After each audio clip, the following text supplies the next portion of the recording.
So let me tell you about the girls' night out that almost ruined my life. I grew up in a family with many siblings, and among those siblings was my sister, who we will call Destiny. Destiny and I were closer than any of our other siblings. We were mostly close due to our proximity in age. We were just 1 year apart. Even though we were close, there were some things that we didn't have in common. For example, I enjoyed listening to electronica and house music, and she was more interested in hip-hop and rap. She was also a party animal. Meanwhile, I enjoyed staying home and doing my own thing. It was no surprise to me one Saturday when Destiny said she was going out with a group of her close girlfriends. She had gotten dressed and was ready to head out when she asked me if I had seen her ID. Of course, I hadn't seen it anywhere and willingly helped her to search for it. We searched for a while before she concluded that she had lost it. She asked if she could use mine just for the night to get into the club. In case you're wondering, she and I had a very close resemblance.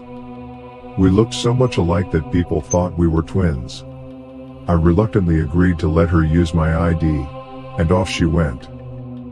While Destiny and her friends were out that night, they ran into an old friend from high school who we will call Damien. In high school, Damien was popular, and he was the captain of the football team. All the girls wanted Damien, and he was very cocky. After high school, his dreams of making it to the NFL didn't come true, so from what I heard, he turned to a life of drugs and crime. I should mention that Destiny was one of those girls in high school who obsessed over Damien, so it was no surprise to me that she was happy to see him when she ran into him that night. Damien was with a friend that night, and they had spotted a guy who they had some sort of beef with. Damien and his friend noticed that the guy they had beef with had been hitting on Destiny and her friends earlier that night. He was asking the girls if they knew the guy, but none of them did. Damien suggested that the girls lure the guy back to a hotel so they could rob him. At first, they all said no, but then Damien told them that the guy had physically harmed his sister, and he wanted to teach him a lesson. Of course, my sister and her friends were upset once they heard that the guy had hurt another woman and immediately agreed to help Damien set him up to beat him up. The girls approached the guy and asked him if he wanted to leave with them to go hang out. Of course, he agreed, and they followed him to the hotel, all while texting Damien their location. Once in the room with this guy, everyone is drinking and smoking. Suddenly, Damien arrives at the hotel, and my sister opens the door to let him and his friend in. Once they are in the room, Damien and his friend began beating on the other guy. The other guy fought back really hard, almost overpowering his two attackers. Him fighting back only angered Damien and his friend even more. Suddenly, Damien pulls out a gun and opens fire on the guy. The girls run out of the room, down the hallway, and out an emergency exit. Damien and his friend catch up to the girls, and they all leave. That night, my sister comes home and makes no mention of what happened that night. I could tell something was terribly wrong, though. She looked like she had seen a ghost, and she stayed in her room. The next day I asked her for my ID, and just like the night before, she fumbled around looking for an ID that she would never find. I was so upset that she had lost my ID like she did hers. While in search of my driver's license, our doorbell rang. My mother answered the door, and about 20 seconds later, she yelled for me to come downstairs. Standing at our front door were two officers from the Detroit Police Department. They asked me to confirm my full name, and when I did, they asked me to come to the police station for questioning. I had never been in trouble with the police before, nor had I ever been questioned by the police. As I walked away with the police, I could hear my mother crying on the phone, telling my father, who was out at a baseball game with my brother, that they needed to come home immediately. When I arrived at the police station, they began questioning me about my whereabouts the night before. They asked me if I knew a man whose name I had never heard before. Of course, I told them I was home all night and knew nothing about a man by that name. The officers then asked me why my ID was at the scene of a murder if I was home and didn't know the victim. I was shocked. I couldn't believe that I was being named a person of interest when I had been home all night the night before. I couldn't believe that I would be wrapped up in a murder investigation when I had never even been in a fistfight before. I told the police that I didn't know anything about the crime, but they insisted I did and arrested me that day for murder. I knew better than to keep talking at that point, and I asked for a lawyer. My family had hired a lawyer to represent me, and less than a week after my arrest, the charges against me were dropped after I was found to have been home during the commission of the crime. However, the damage had been done. My mugshot had been made public. I had lost my job, missed my final exams at school, and been publicly humiliated by a search warrant that was executed on my family's home. If that wasn't bad enough, to make matters worse, detectives were certain I knew at least one of the assailants and threatened to bring me up on other charges if I didn't tell them who was involved. During that time, my relationship with Destiny had drifted so far apart that we barely spoke. I knew that Destiny was somehow involved because she had my ID that night and is the only one who could have brought my ID to that hotel that night. It really hurt me that she allowed me to take the fall for something I hadn't done. She didn't say a word and continued to live her life like normal while my life was turned upside down. During a conversation with my mom and my lawyer, they both told me that I had better give up whomever I was protecting. I decided after that conversation that I didn't deserve to pay for someone else's mistakes, and I told the detectives that I loaned my sister my ID that night. Destiny was questioned and then was arrested on charges related to the crime. For 2 years, I watched my parents go to court hearing after court hearing. I watched them fall behind on bills to pay for lawyers to fight for Destiny. Our family home even went into foreclosure. In the end, Destiny was sentenced to prison for a very long time along with her friends who participated in the crime that took an innocent man's life. We found out that Damien had lied about the victim harming his sister and, in fact, had wanted to harm the man over marijuana. I learned many lessons from this experience, but the biggest lesson I learned is to trust your instincts, always.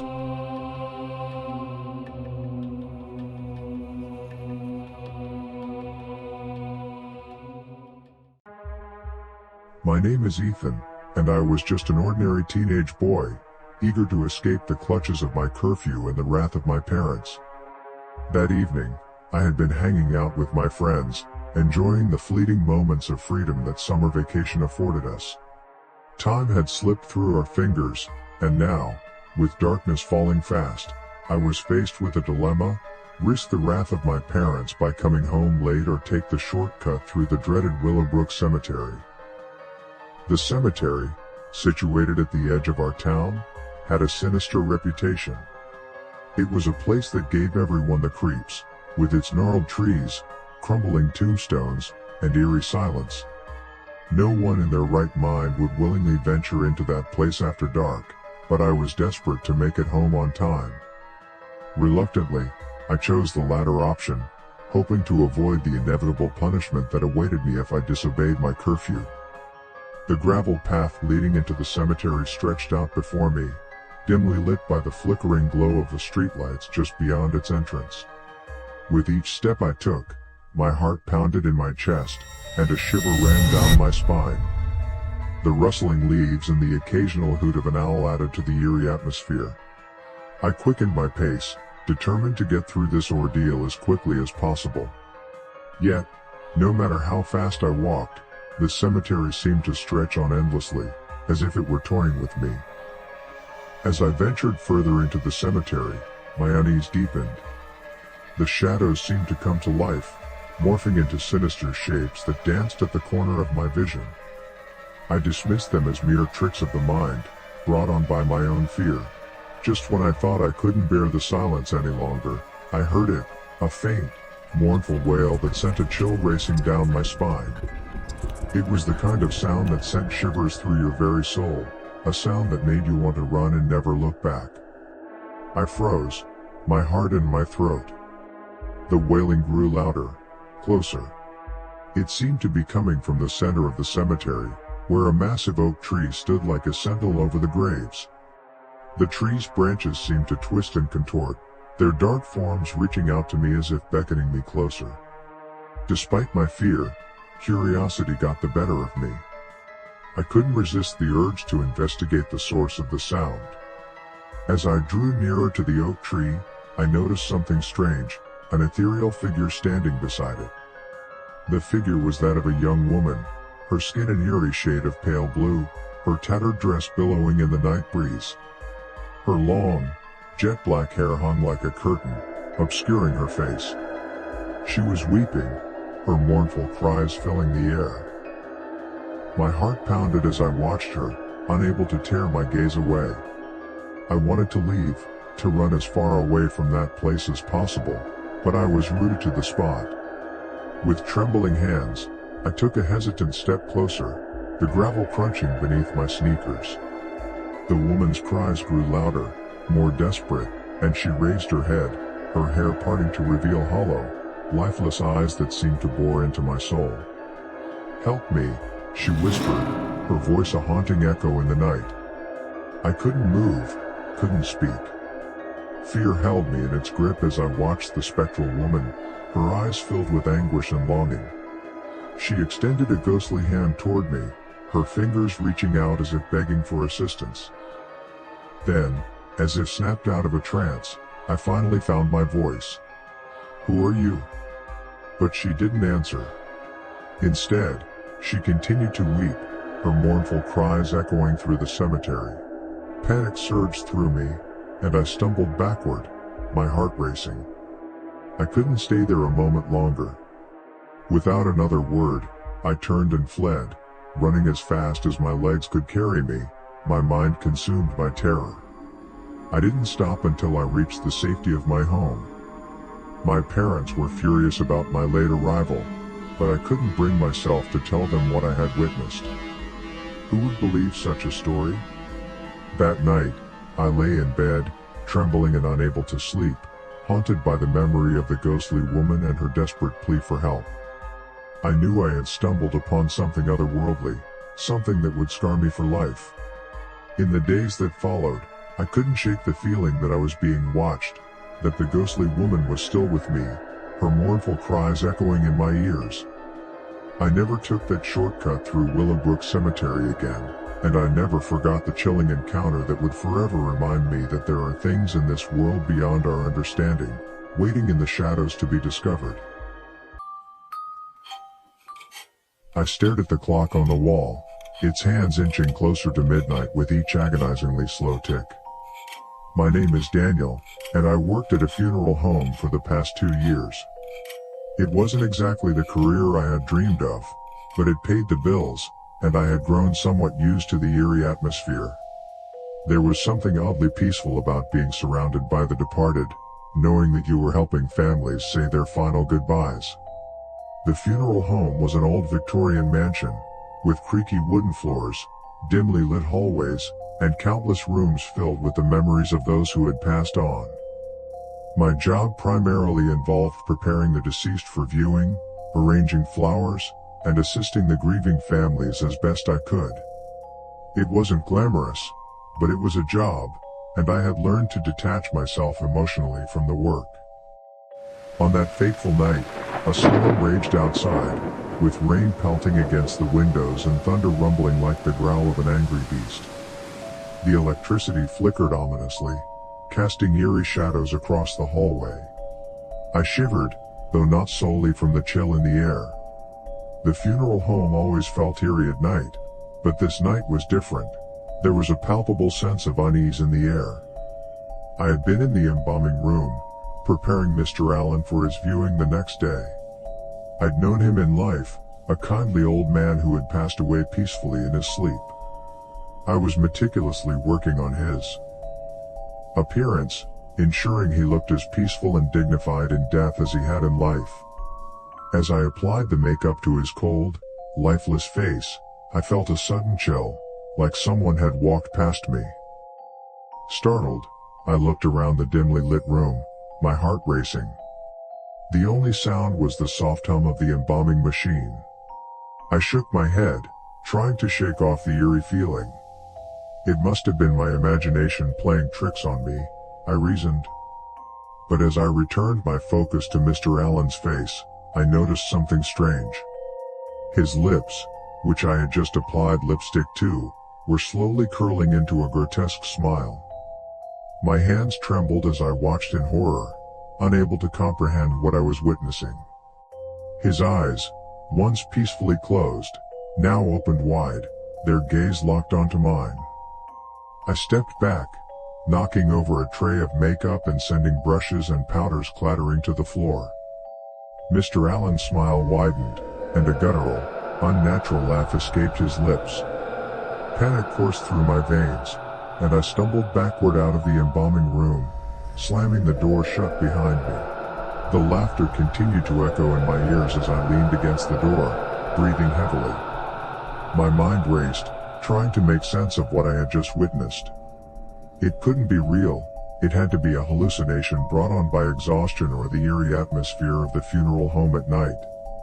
Yet, the memory of Mr. Allen's lifeless face twisting into that terrifying grin haunted me. I knew I couldn't stay in that place a moment longer.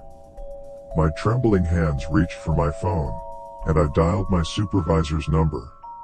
He answered groggily, annoyed at being disturbed at this hour. "Daniel, what's going on?" "It's the middle of the night. I can't explain it," I stammered, my voice shaky. "Something's wrong in the embalming room. You need to come here right now." I heard him sigh in frustration but agreed to come to the funeral home. I leaned against the wall, trying to calm my racing heart as I waited for him. The laughter from the other side of the door had ceased, but a chilling silence had settled in its place. My supervisor arrived, and I hastily explained what had happened. He didn't believe me, of course, but he agreed to check the embalming room with me. As we cautiously opened the door, dread clawed at my insides. The room was empty.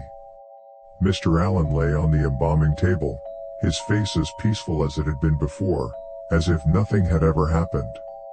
My supervisor shook his head, attributing my experience to exhaustion or stress. He suggested I take a break, go home, and get some rest. Going home after my shift didn't bring immediate relief. The image of Mr. Allen's face contorting into that unsettling grin haunted my dreams that night.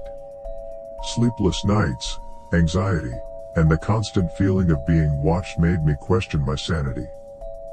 I wasn't sure what happened in that embalming room that night, whether it was a hallucination, a ghostly presence, or something more sinister. I decided to confide in my closest friend, Barbara, about the nightmarish experience. Barbara was a sensible, level-headed person, and I hoped she could offer some logical explanation to ease my troubled mind. We met at our favorite coffee shop, and I recounted the events of that chilling night in hushed tones. As I spoke, Barbara's expression shifted from curiosity to concern. "Daniel, are you sure it wasn't just your imagination?" she asked gently. I sighed, my fingers nervously tapping against my coffee cup. "That's what everyone says, but it felt so real. I can't shake the feeling that something unnatural happened." Barbara leaned forward, her eyes locking onto mine. "You know, my cousin, Linda, she's into all that paranormal stuff. She might be able to help you make sense of it. At least, it wouldn't hurt to talk to her." I was skeptical, but I was also desperate for answers. Linda, a self-proclaimed paranormal investigator, had always been fascinated by the supernatural. Despite my reservations, I agreed to meet her. The next day, I found myself sitting across from Linda at a cozy cafe. She was younger than me, with a piercing gaze and an aura of confidence that seemed at odds with her age. "Tell me everything, Daniel," Linda said, her voice soft yet unwavering. I recounted my experience once more, from the eerie atmosphere at the funeral home to Mr. Allen's inexplicable transformation. Linda listened intently, occasionally scribbling notes in a leather-bound journal. When I finished, she leaned back in her chair, tapping her chin thoughtfully. "This sounds like a classic case of residual energy," she said. "Sometimes, powerful emotions or traumatic events can leave imprints on a place, causing strange occurrences. It's like a playback of a moment in time, and you were there to witness it." I frowned, struggling to wrap my head around the concept. "But why me? Why that night?" Linda smiled knowingly. "Some people are more sensitive to these energies than others. It could have been a combination of factors, your state of mind, the storm, or something else entirely." She then suggested that we visit the funeral home together to see if we could detect any unusual energy. I was reluctant, but I couldn't deny that I needed closure. So, we set a date and returned to the old mansion one evening, armed with EMF meters, digital recorders, and other paranormal investigation equipment. The atmosphere inside the funeral home was as eerie as ever. Linda led the way, and I followed, my heart pounding. As we explored the various rooms, we occasionally picked up faint readings on our devices, and Linda noted them in her journal. She explained that these readings were consistent with residual energy imprints. But the most unsettling part of the investigation came when we entered the embalming room. The temperature dropped, and I felt a cold breeze pass right through me. Linda's equipment went haywire, emitting high-pitched beeps and flashing lights. "Daniel," Linda whispered, "this is where it happened. I can sense a strong presence here." Terrified, I looked around the room, but there was nothing visible to the naked eye.